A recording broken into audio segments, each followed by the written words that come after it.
Everyone has a mask, Philippe Halsman writes in Jump, his 1959 book that defies the codes of portraiture. For over a decade, at the end of his portrait sessions with some of the most influential personalities of the 20th century, Halsman asked his sitters to jump for him. Hundreds of public figures, including politicians, actors, artists, scientists, and more, committed to this unusual request and were captured mid-jump by Halsman's lens. From the leaps of Grace Kelly and Marilyn Monroe to Richard Nixon and the Duke and Duchess of Windsor, Halsman developed a new art form of portraiture and the science of the interpretation of jumps, which he called jumpology. Halsman himself was an enthusiastic jumper until an injury 6 years before publishing the book, yet it was in 1952 that he made a spontaneous decision that changed everything. In a moment of desperation, after a cataclysmic shoot of the Ford family for the motor company's 50th anniversary, he had the urge to ask Eleanor Ford to jump for him. After some hesitation, she agreed, inspiring Henry Ford's wife to jump as well. His impulse not only saved the shoot,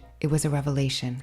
Jumping was therapeutic, a way for his sitters to drop the guise they hide behind, revealing their true selves. At first glance, the jump may seem nothing more than a whimsical jest.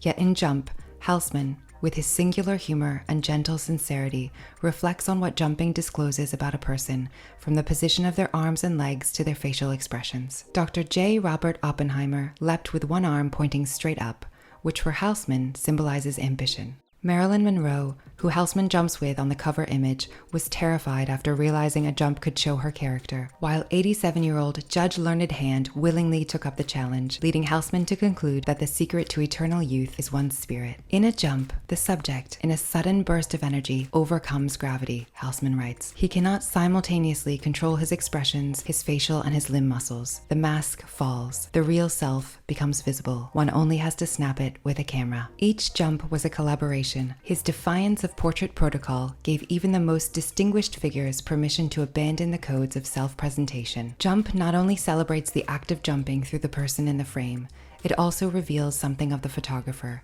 his desire to see people experience, even for a brief moment, a liberated version of themselves.